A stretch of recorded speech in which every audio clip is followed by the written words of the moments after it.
Bonjour à toutes et à tous. Dans ce nouvel épisode de Cyberpop, nous plongeons au cœur d'un sujet aussi actuel que controversé, les dangers et les conséquences du cyberflashing et du revenge porn.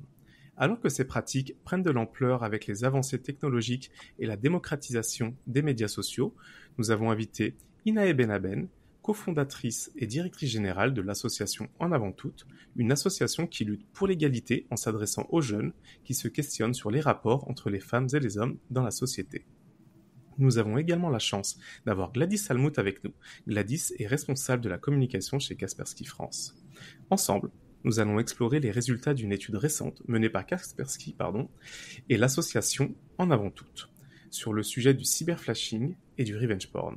Nous allons dévoiler les chiffres clés et les tendances de fond qui touchent des milliers de personnes à travers le monde.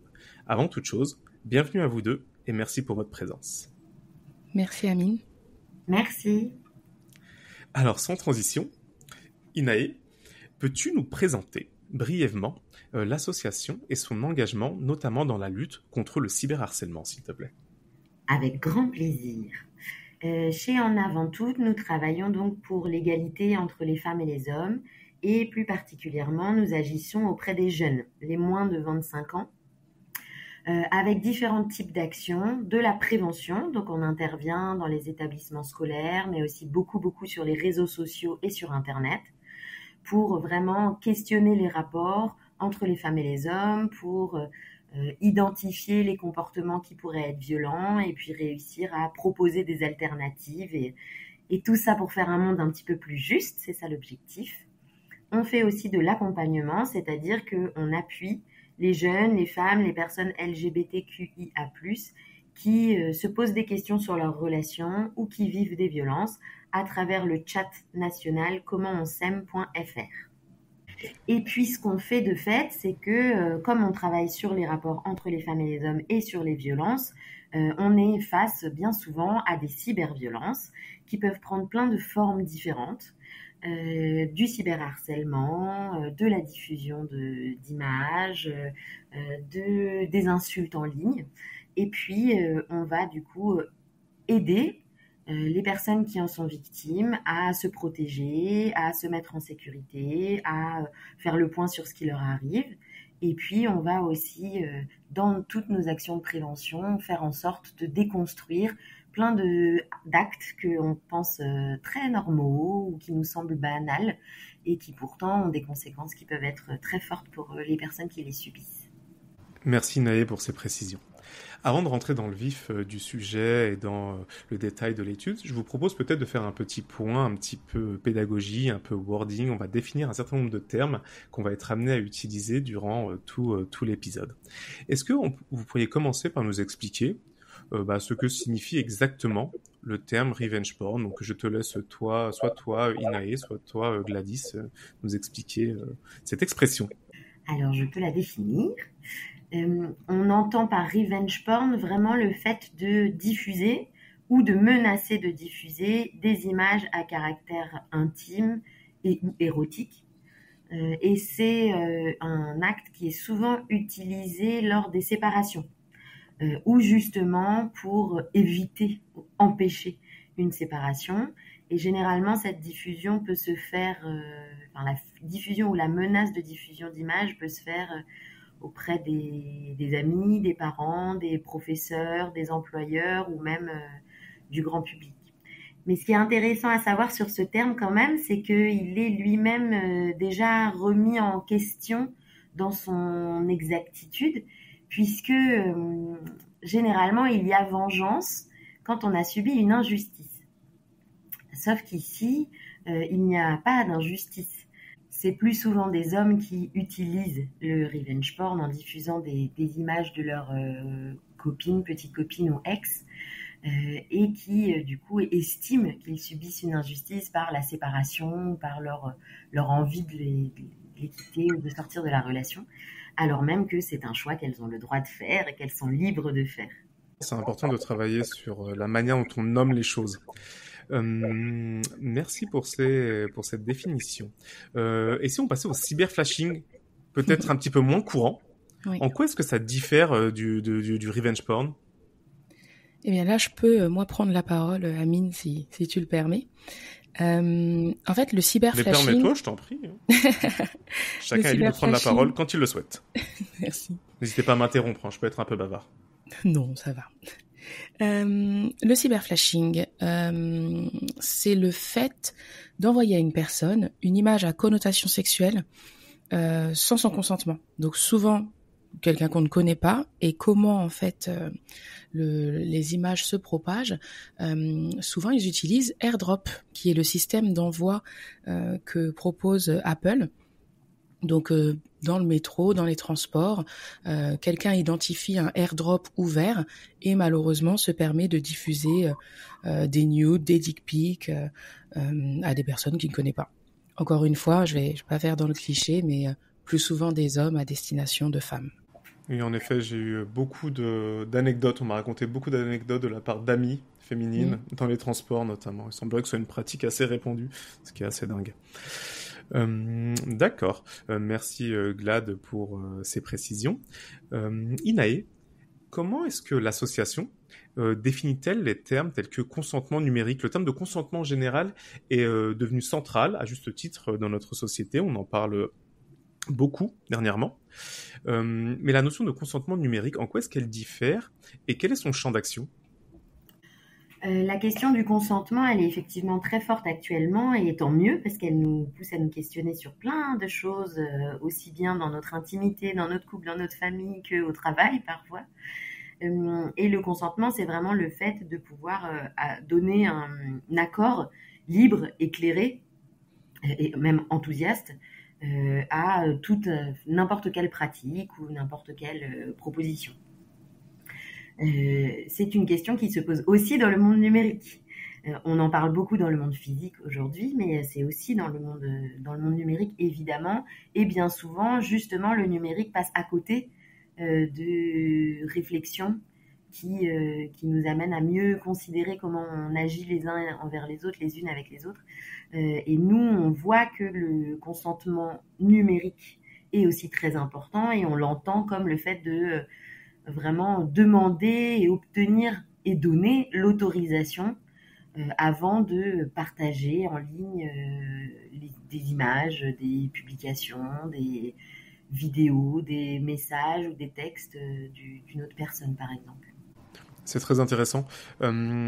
D'autant plus que là, je vais sortir un petit peu de tout ce qui va être contenu intime, mais peut-être que les plateformes auraient un rôle à jouer lorsqu'on publie des choses avec d'autres personnes, enfin des photos, des vidéos où d'autres personnes sont présentes. Elles pourraient justement nous demander si on a bien eu l'autorisation d'un tel ou d'un tel avant de publier. Enfin, je pense qu'il y a peut-être quelque chose à creuser également à ce niveau-là. Pour finir sur le petit focus définition, Glad, est-ce que tu peux nous parler un petit peu, s'il te plaît, du slut-shaming et de ce que ça couvre comme concept? Alors, le slut-shaming, c'est le fait de stigmatiser quelqu'un, là, homme ou femme, pour son comportement qu'on juge provoquant ou ouvertement sexuel. En fait, c'est tout simplement là de faire porter à la victime, dans le cadre de l'étude dont on parle, la responsabilité d'avoir ces photos diffusées et d'inverser les rôles finalement. Parce que le slut-shaming, dans la vraie vie, ça serait de faire des remarques à une femme pour son comportement jugé provoquant, une personne tout simplement pour ses habits ou ses propos. Et là, dans le cadre de notre étude et puis dans le cadre numérique, c'est ça. C'est, si tu vois tes photos diffusées, il faut t'en prendre qu'à toi-même parce que en les partageant à telle ou telle personne, tu devais anticiper les risques que tes photos fuitent. Et ça, en fait, c'est pas tolérable. Merci Gladys. Du coup, là, je pense qu'on est armé en termes de définition, de concept, pour pouvoir rentrer un peu plus dans le détail, et ainsi nos auditeurs pourront naviguer dans cet épisode peut-être plus facilement. Si on rentre dans le détail de notre étude, est-ce que vous pouvez nous résumer un petit peu les principaux résultats de cette étude, s'il vous plaît? Oui, alors... Cette étude, on l'a réalisée auprès de 9000 personnes à travers le monde, dont 1000 en France. Et l'idée de Kaspersky était de voir quels étaient les comportements des personnes de plus de 16 ans dans le partage de contenu explicite en ligne. parce que c'est des pratiques qu'on estimait de plus en plus courantes et on voulait un peu en avoir le cœur net et voir quelles étaient les tendances, avec toujours pour objectif derrière de sensibiliser justement la population, les personnes interrogées au risque que comporte la diffusion ou le partage de photos intimes. Et donc on a été assez étonnés de voir qu'en fait il y avait plus d'un tiers des interrogés de 16 à 24 ans par exemple qui avaient déjà partagé des photos dénudées d'elles-mêmes avec des personnes qu'elles fréquentent ou même tout simplement avec lesquelles elles discutent. C'est à peu près les mêmes chiffres chez les 25-34 ans, donc dans la tranche la plus jeune, parce que on a interrogé jusqu'à 55 ans, mais dans la tranche la plus jeune des 16-34 ans, disons, il y a un tiers de personnes qui ont déjà partagé des nudes, quoi. Donc l'idée, c'était vraiment de voir un peu s'ils avaient conscience du risque, comment ils envisageaient le risque et comment ils voyaient le fait de s'en protéger. Intéressant. C'est donc devenu un comportement banal et assez régulier dans le cadre d'une relation intime. C'est en tout cas ce qu'on pouvait voir à travers les résultats de l'étude. Je ne sais pas si Inae, dans les échanges que vous pouvez avoir à l'association, c'est aussi une tendance que vous avez constatée. Mais c'est vrai que nous, en tout cas, sur les 1000 Français interrogés, c'était quelque chose qui ressortait vraiment. Oui, c'est une tendance, nous, qu'on constate aussi tout à fait quand on intervient auprès des jeunes comme des moins jeunes. Les jeunes particulièrement aussi parce qu'il y a un usage du numérique plus accru. Donc, c'est aussi un espace de socialisation préférentielle, en fait. Et donc, on voit que c'est quelque chose qui s'est normalisé, qui fait partie même un petit peu des étapes, d'une certaine manière, des relations intimes. Et en plus, tu disais justement que comme ils utilisent beaucoup plus le numérique, c'est vrai que dans l'étude, on a également remarqué que les plus jeunes générations utilisaient énormément, par exemple, Snapchat, Instagram, WhatsApp, pour partager ces nudes, quoi. C'est pas par email quand on parle de numérique. Pour cette tranche d'âge-là, c'est vraiment les réseaux sociaux qui sont la plateforme préférée pour partager ce type de contenu. Clairement. Et certains types de réseaux sociaux, typiquement quand on mentionne Snapchat ou WhatsApp, on est vraiment sur des messageries, souvent chiffrées, souvent avec des contenus éphémères. Donc ça peut créer également l'illusion d'une certaine protection ou d'un certain anonymat. On sait très bien que ce qui va être partagé via ces réseaux peuvent tout à fait, via ces messageries, peuvent tout à fait être utilisées, sauvegardées, même si la promesse initiale était une forme de confidentialité ou une dimension un peu éphémère. Ce qui va être intéressant également, c'est par rapport à ce que vous disiez, donc au développement de cette nature d'échange ou cette pratique, est-ce que vous avez l'impression que d'une certaine manière, le réel perd un peu du terrain par rapport au digital? Parce qu'on dit également beaucoup que les nouvelles générations peut-être ont des relations intimes moins physiques, ou que le physique est moins important, que beaucoup d'autres choses se numérisent, se digitalisent à ce niveau-là. Est-ce que vous avez l'impression que le fait que ces deux phénomènes évoluent un peu ensemble, le fait que le réel peut-être perd un peu de terrain par rapport au numérique, et donc on voit émerger ce type de pratique intime se déplacer sur justement les réseaux, sur Internet? C'est sûr que c'est les espaces qui sont utilisés pour communiquer qui sont le plus investis. Quoi qu'il arrive, ça a été la correspondance papier pendant des années, pendant des siècles même, et aujourd'hui c'est par les réseaux sociaux principalement. Donc les jeunes, et pas que, mais les jeunes notamment, font évidemment un usage extrêmement intense de ces espaces-là, et surtout un usage facile. C'est-à-dire que ça devient une pratique très évidente, qui s'inscrit dans tous les moments du quotidien, de prendre une photo, envoyer à telle personne, commenter tout ce qui se passe aussi avec les amis, tout ce qui se passe dans le monde physique, le commenter en numérique, et vraiment faire ce lien qui du coup crée une énorme porosité entre les deux. Et tout ce qui se passe dans le physique se continue dans le numérique et vice-versa. Même si en parallèle, ce qu'on voit qui est très fort aujourd'hui et qui est avec les plus jeunes, mais aussi avec les autres générations, notamment je pense aux applications de rencontres par exemple, mais où on crée de plus en plus de liens numérique avant même de se rencontrer en physique. Oui, ça devient une étape dans la relation, finalement. On crée la relation en ligne, au bout d'un moment, on décide de la poursuivre, de la prolonger dans le monde réel. Voilà, et donc ça signifie qu'on va tester la relation en ligne. On va passer en ligne par la complicité, le fait de se confier, voir si on arrive à se faire confiance, voir si on arrive à se faire rire. Et donc, par le numérique, on va passer par plein d'étapes avant même de passer au physique. Et les applis de rencontre sont très intéressantes pour ça, c'est-à-dire qu'on va parler avec plusieurs personnes en numérique pour voir laquelle on va souhaiter voir en physique. Donc, ça devient presque une antichambre des relations physiques, et de fait, il se passe plein de choses dans ces endroits-là, et y compris plein de choses d'images ou de vidéos, plus ou moins intimes, plus ou moins érotiques, évidemment.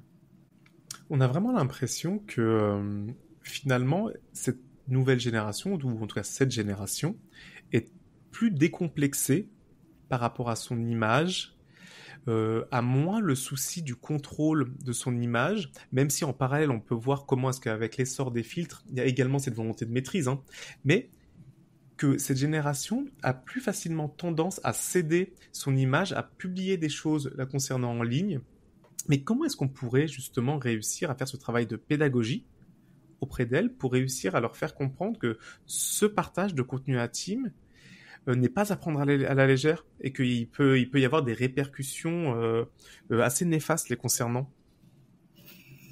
À vrai dire, c'est un rapport très paradoxal à l'intimité, parce qu'aujourd'hui, les règles du jeu demandent une exposition permanente. Et donc, refuser cette exposition, c'est aussi s'extraire de la façon d'être en lien, et donc possiblement s'extraire même de groupes d'amis dans le monde physique.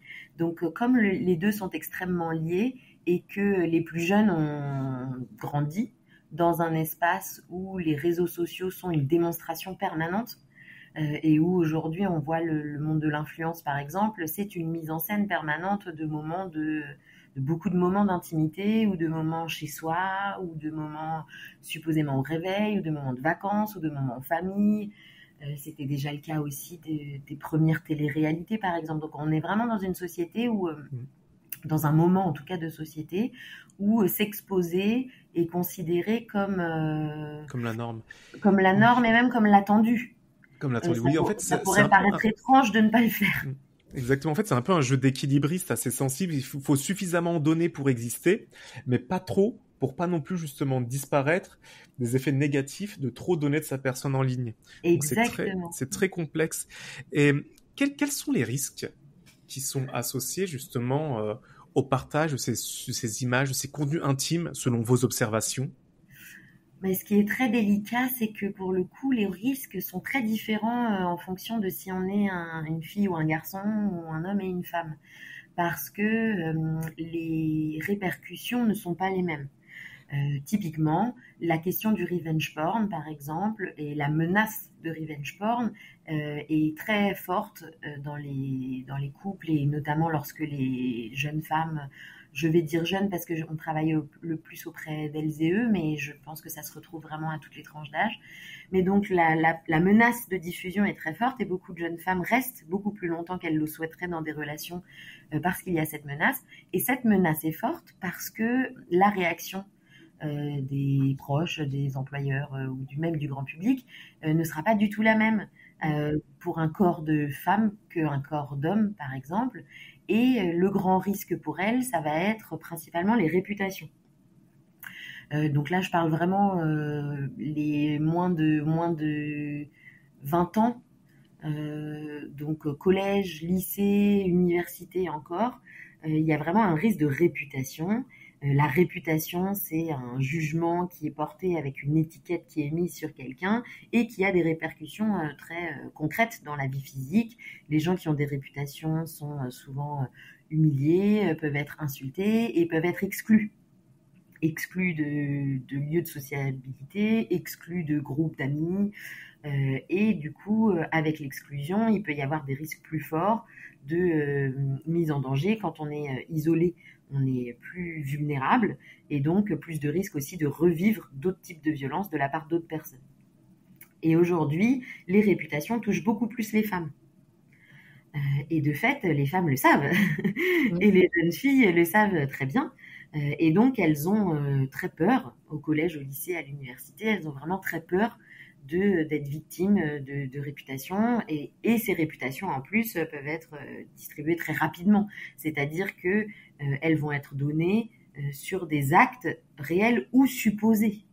Donc vraiment, les images... C'est ce que j'allais dire. Je pense qu'il y a également la notion des deepfakes, ce qui veut dire qu'en fait, tout peut également être créé à partir de rien. Tout à fait. Qui peuvent du coup mentir sur du réel, mais aussi le revenge porn par exemple, ça peut être vraiment des diffusions d'images où il n'y a pas de nu. Ça peut être des images qui sont intimes, qui sont chez soi, qui vont être avec des poses par exemple, qui vont être suggestives ou qui vont être un peu sexy, mais il peut même n'y avoir absolument pas de nu. Et on voit qu'il y a des diffusions de photos qui vont créer un imaginaire même de vie sexuelle active, par exemple, chez des jeunes, alors même qu'il n'y en a pas du tout. Et donc, à partir de là, il va y avoir une diffusion de fausses informations, il va y avoir une augmentation de faits alors que ça s'est pas du tout passé comme ça. Et tout ça va se diffuser dans un principe de groupe, de pression de groupe, de jugement de groupe, qui va mettre en difficulté et qui peut du coup amener à des violences réelles ou à des actes réels subis. Si je peux ajouter quelque chose, Inaë, c'est vrai que nous, dans l'étude, par exemple, quand tu parlais de les nudes diffusés des jeunes filles, ça nuit à leur réputation, on avait noté une différence on avait demandé pourquoi avez-vous diffusé ces photos? Et en fait, dans mon souvenir, dans les photos d'hommes diffusant d'autres photos d'hommes, c'était pour rire. Et je pense qu'il y a une différence entre la diffusion de photos d'hommes nus pour rire et tout de suite la diffusion de photos de femmes pour nuire à la réputation. Dans les deux cas, bien sûr, c'est pas du tout, c'est à proscrire, c'est ni drôle, c'est illégal et c'est pas à faire. Mais tu vois, dans les interrogés, le corps de l'homme, ça nuit pas à ses réputations. Et ça, c'est, personne, entre filles, je pense, on essaye d'éviter de diffuser des photos pour rire parce qu'on sait très bien que derrière, il va y avoir un impact, alors qu'entre garçons, eux, ça les fait marrer. Et, oui, parce que il n'y a pas de risque pour leur réputation. Tout à fait. Donc, ouais. Si on revenait un petit peu au sujet du consentement, Gladys, Inaë, comment est-ce que l'étude a adressé le sujet justement du consentement sur le partage et la réception de contenus explicites? Alors, nous, on a demandé aux interrogés s'ils avaient par exemple des photos de personnes d'autres qu'eux-mêmes dans leur téléphone et s'ils trouvaient ça normal. Et en fait, il y avait 33% des 16-24 ans qui possédaient des nudes d'autres personnes sur leurs appareils. Et ils estimaient à près de 20% que le partage avec des tiers était acceptable. Donc, encore une fois, c'est vraiment une banalisation du nude. Je sais pas, dans la cour de récré du lycée, de l'université ou entre amis, on reçoit un nude, on le partage facilement avec ses amis sans penser à l'impact qu'il y a derrière. Notamment quand il y a des signes de reconnaissance, si on voit le visage de la personne. Donc, on a également demandé si pour eux, à partir du moment où ils recevaient un nude, ils avaient le droit de le diffuser. Et pour eux, oui, sauf indication contraire. Donc, en fait, il y a une inversion, encore une fois, de la façon de penser, où on estimerait, nous, normal que, logiquement, on reçoit un nude, on le garde pour nous. Mais eux, à partir du moment où ils le reçoivent, estiment que si on l'a diffusé une fois, c'est qu'on est OK pour le diffuser plusieurs fois. Et ça, c'est très inquiétant. Merci, Glad. L'étude mentionne également une normalisation alarmante du slut-shaming. Est-ce que vous pouvez un peu développer ce phénomène? Peut-être qu'Inaë, tu as peut-être que tu peux commencer et puis moi, je pourrais illustrer si tu veux. Ok, on fait ça. Alors, dans l'étude, effectivement, on a 54% des interrogés, donc 54% des 1000 personnes interrogées qui font porter à la victime la responsabilité de la diffusion de leur image. Donc c'est un petit peu comme je le disais auparavant, à partir du moment où on estime qu'un nude est envoyé une fois, il peut être diffusé sans problème. Et 56% considèrent que justement c'est à la victime d'assumer les conséquences. Inversion des rôles très alarmante, puisque on s'attend quand même en diffusant... En fait, il y a une telle normalisation du contenu intime que pour eux, c'est comme diffuser une photo d'un plat qu'on mange. Et ça, quand même, c'est sans réfléchir aux répercussions derrière. On parlait tout à l'heure également de la confiance lorsqu'on est sur des sites de rencontres, que finalement, on s'attend à se séduire, on s'envoie des photos en se disant « je suis en train de nouer une relation de confiance avec cette personne, en toute logique, je peux lui envoyer des photos ». Et puis, derrière, sans même penser à « revenge », porn, eh bien, il y a de la diffusion des contenus explicites. On est vraiment dans ce phénomène de marchandisation des corps. Finalement, le corps est un objet qu'on peut partager comme ça, de manière très facile. Comme ce que tu viens, enfin, ta comparaison est qu'on va poster son repas, on va partager la photo d'un tel ou d'un tel. C'est assez préoccupant. Oui, c'est une vraie normalisation. Et ça, c'est inquiétant dans toutes les tranches d'âge, parce que effectivement, l'étude, comme je l'ai dit tout à l'heure, on s'est intéressé aux 16-55 ans et plus.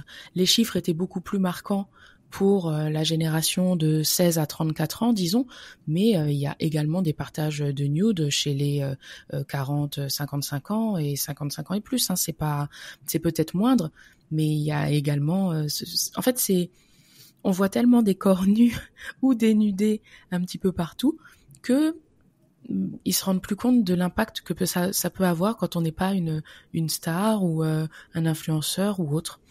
Bah justement, tu parles d'impact. Quelles pourraient être les conséquences psychologiques et sociales pour les victimes de revenge porn ou de cyberflashing ? Ça, je pense que malheureusement, Inae doit avoir pas mal de cas. Ouais.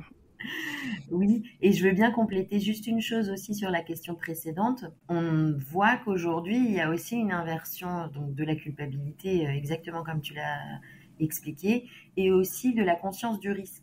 C'est-à-dire que, et nous aussi, on a cette imaginaire, c'est qu'aujourd'hui, on voit comme plus risqué d'envoyer une image que de la diffuser, que l'interdit et l'illégal est sur la diffusion. Mais ça va aussi avec le fait que il n'y a pas de sentiment de sanction immédiate. Il y a aussi un sentiment d'impunité. L'idée que la diffusion ne va pas être retracée ou que les établissements ne vont pas punir, que la justice ne va pas punir aussi. Et c'est quelque chose qui est très fort en établissement scolaire, par exemple, puisque nous, dans l'ensemble des classes où nous intervenons, il y a eu diffusion de nudes.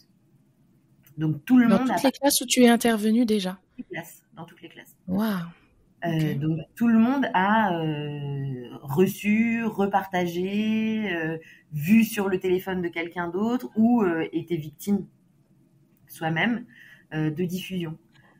Et ce qui est exactement comme l'étude le démontre, ce qui est montré du doigt, c'est le risque de prendre la photo alors que l'interdit est sur la diffusion de la photo. Oui, c'est vrai. Mais c'est vrai que c'est très récent que le terme, par exemple, de revenge porn soit encadré par la loi.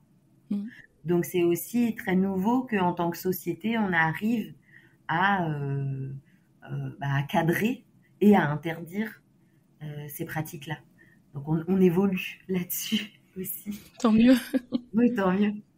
Et sur les conséquences premières qu'on voit, c'est vraiment l'isolement, la mise au banc, donc des conséquences sociales très fortes, et puis ensuite des conséquences psychologiques avec vraiment on peut voir de nombreuses insultes, il peut y avoir ensuite des raids de cyberharcèlement par exemple sur les personnes qui ont été visées par de la diffusion d'images, et donc il va y avoir de l'humiliation, du renfermement sur soi, une image de soi dénigrée, avec un impact fort sur l'estime, sur la capacité à sociabiliser, sur la capacité à faire confiance, sur même, du coup, on peut avoir du décrochage scolaire, de l'absentéisme au niveau du travail, par exemple. Et puis, ça peut mener à des pensées dépressives, de la dépression à proprement parler, des pensées suicidaires aussi. Il peut y avoir vraiment tout un panel extrêmement large. Et puis, ce que ça crée aussi, et ça c'est vraiment une chose dont on n'a pas conscience, dont les personnes ont très peu conscience quand elles diffusent, même si parfois elles peuvent le souhaiter, c'est que quand on est humilié par ce type de pratique et quand on a une réputation pour les plus jeunes, on est plus visé par d'autres types de violences de la part d'autres personnes.